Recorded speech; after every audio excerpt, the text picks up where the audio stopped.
Welcome to Unsigned518. I am here with Hayley Stafford. How's it going?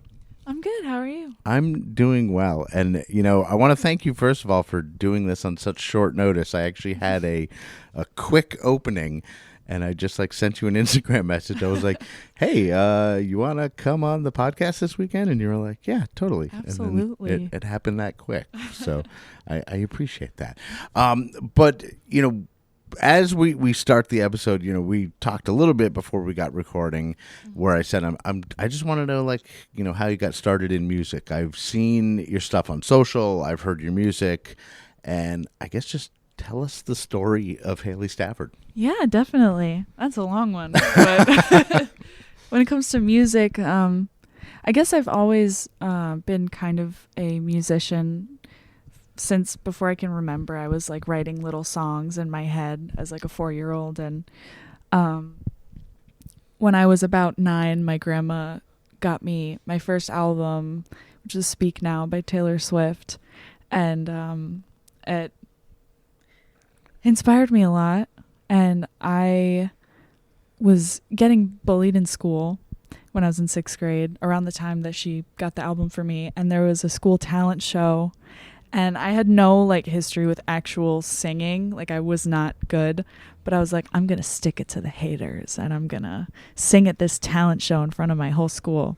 Didn't change anything, but my pop-up was in the audience and he said, I see something special in her, so I'm going to get her singing lessons. So then I started taking singing lessons at New York School of Music in Walden, New York. And I kept taking them until I was 18, and I did a lot of local stuff with the music school, playing in bands, and I learned guitar and piano when I was 13, 14 to put music behind my songs. So I've been in it for a while. That's funny because a lot of people do the opposite. They'll be I really want to learn guitar, and then they learn guitar, and then they're like, well, now I have to learn to sing to put lyrics to my music, but you did it backwards. Yeah. That's really interesting. And now taking vocal lessons, just from people because a lot of my listeners are singers, you know, and I've always thought it interesting how some people can just do it. Mm-hmm. And I've always wanted to, because I'm not someone who can just do it. I've always wondered the process of singing lessons and going to school for it. Beyond just singing, it teaches you muscle and where things come. It literally teaches you how to use your body as an instrument. Yeah. From what I've picked up. Do you feel that the same with? Absolutely. I've kind of fallen out of technique and stuff, which I'm trying to get back into, because I think that everyone who wants to sing, at least have longevity with singing, should take singing lessons, because if you don't sing properly, right, you could damage your vocal cords forever. So you want to be able to sing for a while if that's what you plan on doing. And I feel sometimes people will say, oh, I have natural talent. I don't need singing lessons. I just do it. Right. It's you can have natural talent, but I think that singing lessons are really important and shouldn't be ashamed. It doesn't mean that you're not as good because you had to take vocal lessons. Right. And I almost think that people with natural talent could probably benefit the most from, absolutely, or at least could advance the quickest, because they're oh, I've already got this fucking base level where I'm here, just teach me how to get there. Whereas, someone like me, if I was to take singing lessons, I would be taking very base level, teach it. I'm in a punk rock band. I always say I don't have to sing well. I just have to sing loud. Yeah. Definitely. And I can do that. But it would be nice to be able to sing well, which, but so, you've started early, obviously, with music. And then by the time you're preteen, teenage years, you're now adding instrumentation into it. Mm-hmm. When does like, and you said you were kind of writing songs like when you were 4 or whatever, but like when you were in those preteen years learning guitar and piano, were you writing your own compositions then? Yes, I wrote my first like official song with chords on the piano when I was, I think 12 or 13. Oh, wow. And it was actually pretty good. I'm not going to lie. I was like playing it a little while. It was like, damn. Yeah. And do you take, like, because I guess like as like a songwriter, I mean, I don't know how old you are now, but I'm assuming 13 is a couple years ago. 10 years ago. Yeah. So like a lot of people, when they take like earlier songs, like I love that you just said, oh, like it was like pretty good, because like so many people are like, oh, I hate everything that I wrote, like, and I think you need to take keep all that stuff and love all that stuff and be proud of all that stuff, because it steps along the way. So 100%. And not to bring up Taylor Swift again, but like a lot of the stuff that she didn't put on her original albums that she released, like she has this huge fan base, so now she releases like vault tracks and re-records her albums, and everybody loves it. So yeah, and I mean that's cool too, to like embrace your earlier work, especially someone at that status, to be like, because a lot of people just pretend that it doesn't exist. I love that I'm comparing myself to Taylor Swift. Hey, like you gotta, like, I've said many times, like on the show, like people need to embrace their influences. Like it bothers me a little bit when people are, like, oh, I don't really listen to a lot. It's like, no, you listen to music and you have influences, and like 100%. embrace them, and be like, So compare yourself to Taylor Swift. That's a great comparison. Do it. Like I love it. And we're talking now. So now that I've got an age range. So for the last 10 years, you've been playing guitar, writing songs, doing piano. Like, do you have a preference as to which one's your main instrument, or are you back and forth? I would say it was piano, and it's shifted into guitar because the guitar is so easy to like lug around and so easy to play. I definitely switch back and forth. Like I have periods where for a couple years I only write songs on the piano, and a couple years where I only write songs on the guitar. I'd say right now I mostly use the guitar. And how much of a catalog do you have that's like out that people can get? I only have one song out right now. Wow, all right. It was recorded, mastered, and produced by Shannon Taya. She's extremely talented. I listened to her episode actually when it came out. But yeah, so it's just The Hospital right now. But I am in the process of recording 3 other songs. And I was running the numbers, and I have like 80 songs that are either finished or mostly finished. So I have enough to like record and like basically fill a career already. I just need to record them and put them out there. Well, that's cool though, to be at that point, to be like, all right, now, you've been a songwriter and a performance artist, and to be like, and now I'm going to be a recording artist. It's exciting. And, to have like that point to be like, now we're doing this, and already have a catalog, because a lot of people don't have a catalog, then they're like, oh, I don't know, we got to write some stuff because we got studio time. So you have plans now for a couple more singles, and then who knows, maybe an album. 100%. That's what I'm working towards, is I want to record at least 12 songs. I have a vision board that I've had for a couple of years of like the album cover, the songs that are going to be on it, the exact instruments, the way it's going to be produced and stuff like that. So once I have the songs, I'm locked and loaded. Right. Good. Yeah, that's awesome. And then you can slowly release your vault songs. Yeah, the vault tracks. You can have Hayley's your vault version. tracks. Yeah, exactly. So embrace that comparison. That's awesome. So we're not, today we're not going to hear The Hospital, but that is out on streaming. But you're going to play some songs live. Or is that one of the songs you're going to play live? Yes, it is. Wow. All right. Yeah. Cool. That's awesome. So we're talking now. What is it? I'm like, what year is it? 2025. You're like, the one song out, and now there's 3 you said already in the works. Are they Yes. Recorded, just not mastered, or?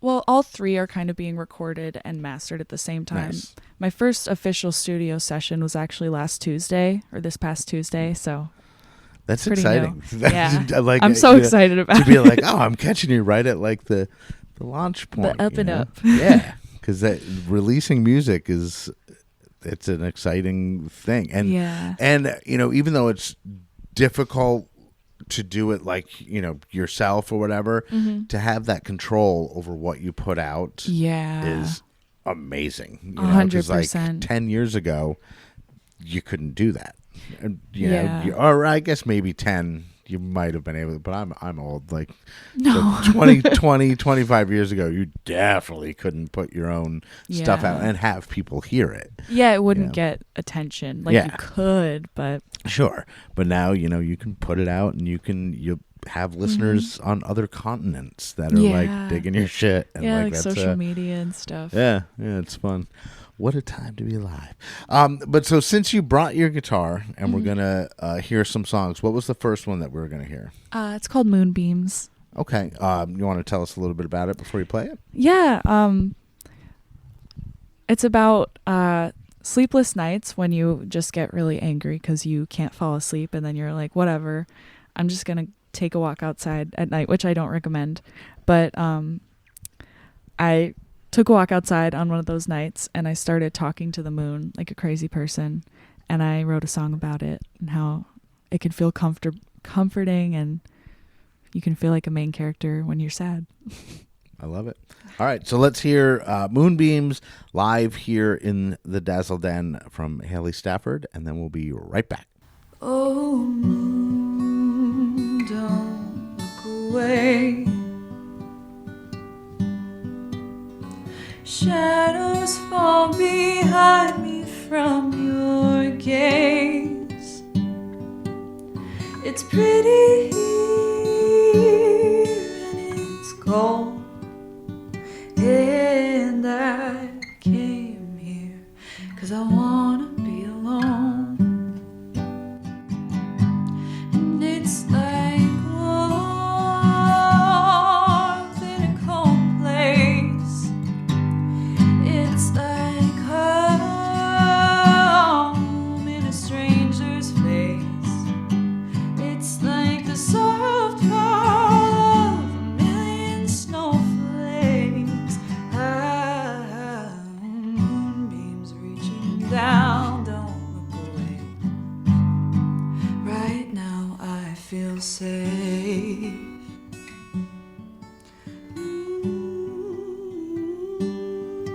Oh, moon, I see clear as day. Your crevices and craters, molded clay.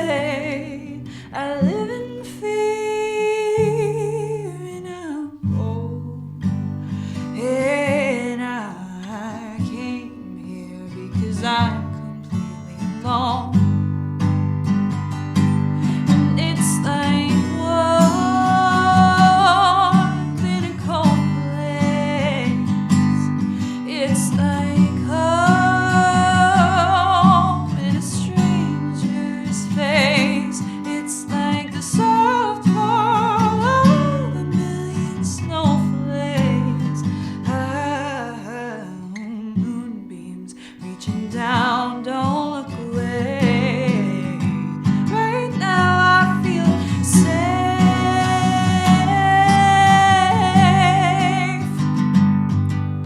Time has taught me how to grow, but I'm still holding on. People, places, memories, and things that are long gone. This winter's night is chilling to the bone,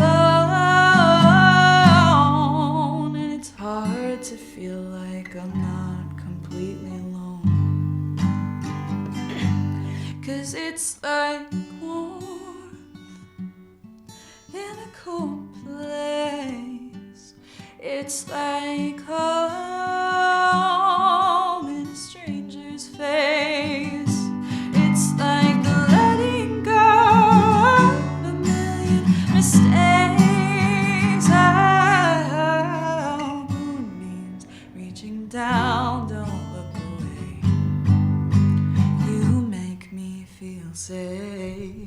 All right, that was Moonbeams live here in the Dazzle Den, Hayley Stafford. And that one is going to be one of the singles that you're working on that'll be released as a studio version, right? Yes. Yeah, that's awesome. And so we're going to have you play another song. And the reason we're kind of jumping into the other song so quickly is that there's going to be a story behind it that we wanted to kind of spend some time, maybe dedicate the segment leading up to the song to, I guess, the backstory of the hospital. And the hospital is one that's available now out on streaming, but you're going to play it live here. But I guess tell us the story of the hospital. Yeah. So I have struggled with mental health for most of my life, and I've been to the psych hospital about 11 times since I was 13, and I feel like that's not something that people should feel ashamed of. I feel like it's getting help is something that you should feel proud of, and, you know, like a reminder that you're still here and you're strong, and everybody struggles with things. Like, I've met people in the hospital who are doctors and nurses and moms and professors and veterinarians. Like, no matter who you are, like, or who you're talking to, you never know who might be struggling. And yeah, so I've met some of the most amazing people that I've ever met, some of my closest friends, through mental health treatment. And it's a really scary experience at first, because it's like you're in the darkest moment of your entire life, and then you are in a totally different setting, and you're not in your home, and you're kind of away from the world a little bit, which is kind of good to get a break from reality. And then you're kind of thrown into group therapy, and there's like 10 people that you don't know. But once you get into a routine and you're around people who struggle with similar things that you do and that you're there for, it's like, it's so healing and beautiful. And it's not talked about enough because it's kind of frowned upon, or people are ashamed, which isn't their fault. But yeah. You know, and you know, I guess you don't have to answer if you don't want to, but how does it feel like upon first arrival? Like you said, you're in your darkest spot. Like, how does it feel to take like your emotion, your whole everything, and have people look at it clinically? Is that a mind fuck on its own? Yes. And I would say about 50% of the time, it's people who have been in the mental health field since way before DBT and good therapy has entered the psych hospital world. So sometimes you're met with a little judgment, and it never feels normal when you're, the process of like, you're alone in a waiting room, and then someone comes up to you and they're like, so why did you just have a really horrible time and want to right. So it's very like, you're kind of in shock, but you're also like, by the time you're there, you're so exhausted that you're just like, whatever. Yeah. And it's like, you get just a random person meets you in the waiting room, like when you're first in the admission process, and they're like, okay, give us your phone, anything on you, and we're going to put it in a little box, and tell me about your entire history of your mental health and your family's mental health. And, one of the things they asked the last time I was there was, can you spell the word orange backwards? And I was like, girl, no, not on a good day. But it's very shocking. But by the time you get to group, it's like, at least I am just like desperate for human interaction. And the groups are so good depending on what hospital you go to. I would advise not being in an emergency room psych ward for a long stay. Right. Because things need to change a lot. But And like that's the thing too, is like what gets me is they expect you to say the things to a stranger yeah. that you have not been able to say to people close to you. Yeah. And they want you to say it now. Yes. Like, very fast. I'm like, very fast. ease into it. Like that shit like that is crazy to me. It's just like a turn and burn system. They're like, all right, get you through, and it's like, no, this needs to be handled differently Delicately. than a tooth extraction or stitches. Yeah. Like Yeah. it's not the same. And they'll ask you the most insane personal question from like what's your first childhood trauma of this event? And I'm like, girl, I have not told anyone about that, and I don't want to think about any of this right now. Yeah, I just met you 5 minutes ago. Yeah. I've actually never thought about how weird that is, and I wish that process would happen like much later into the stay. Yeah, I mean, stay. The reason that's like an interesting, like, Yeah. and like I know the rapidity of getting you in and out. Yeah. They just want to like, oh yeah, wrap it up and like and like how much that is. It's not good. It's like, not It's good. not good. It's not healing. It would be if they took their time. Yeah. And like, but again, it's the system. They're just like, it's a money making. This is a funny conversation for a local music podcast. I know, I'm sorry. But I'm fucking here for it. I'm like I'm totally here for it. I know. It's my first post on Instagram. It's like, here's all my trauma. So it's funny that I'm talking about like, yeah, when I first meet this person at the psych hospital, it's like people I've never met before are reading everything. But I love that, because it's just like here it is, because not ashamed. It does remove like that stigma, and even if you get just like one person to be like, wow, this girl's just like owning it, I'm gonna do it too. Like even if there's one person, you did it, like so. I think it's cool. I mean, you wouldn't be sitting here on the podcast without those posts, because that's where I first saw you, and I was like, oh, she's really? a very interesting. Yeah, totally, absolutely. Oh, cool, just like organically in my feed. Yeah. And I was like, oh, that's it. And then I was like, oh, she's local, and like, so that led you to here anyway. Yeah. And for me having this delicious coffee that you brought me. Behind the scenes stuff. Hayley brought me a cup of coffee, and it's fucking awesome. So is there anything else that you want to add before we hear the hospital live here?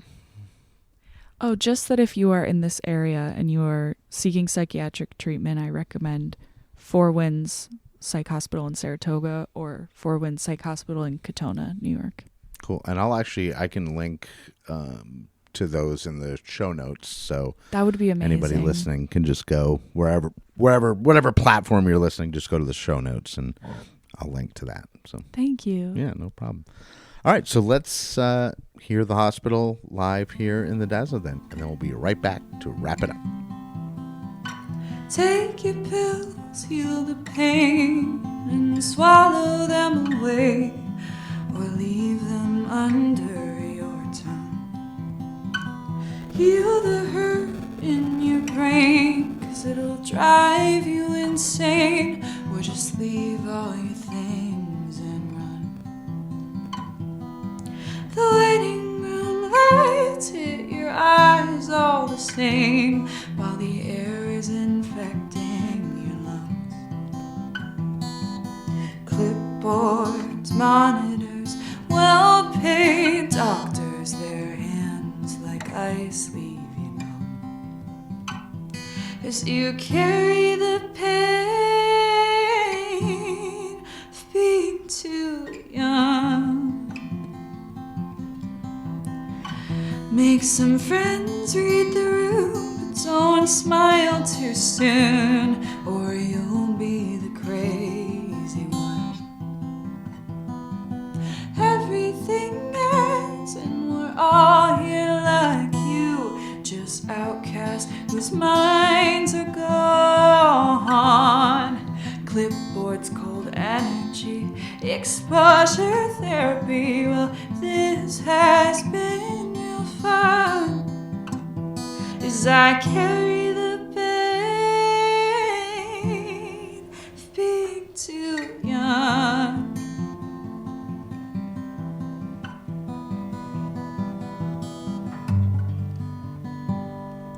Needles and rooms and people who knew you didn't have a chance at all.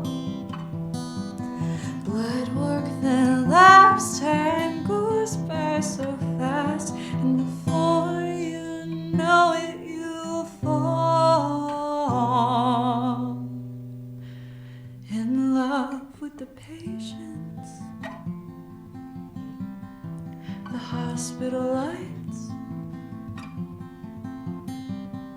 You fall for the talking in the cold, lonely nights. You heal from the pain of being stuck when you were too young.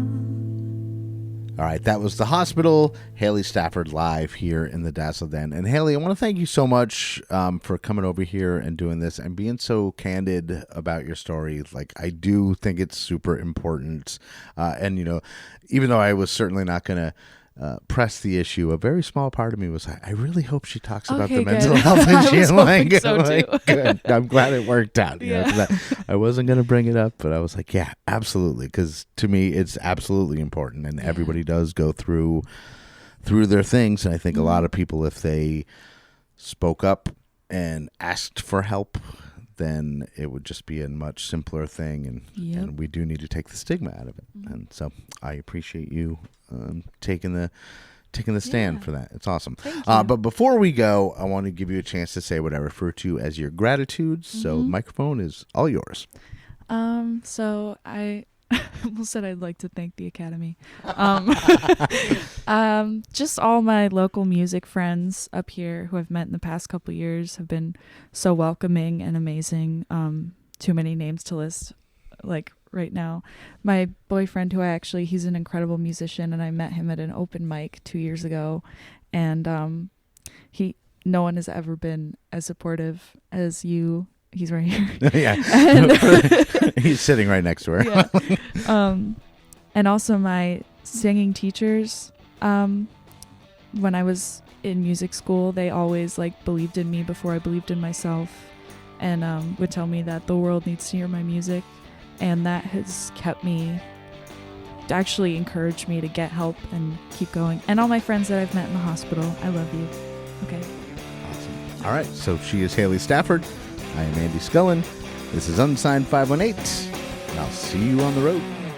Unsigned518 is produced and hosted by me, Andy Scullin. New episodes are available every week wherever you stream podcasts. If you would like to help support the show, please like and subscribe wherever you are listening, or you could buy me a coffee at buymeacoffee.com/unsigned518.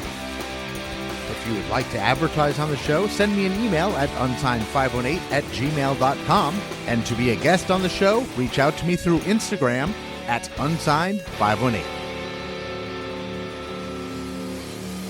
Take care of one another, and I'll see you next week.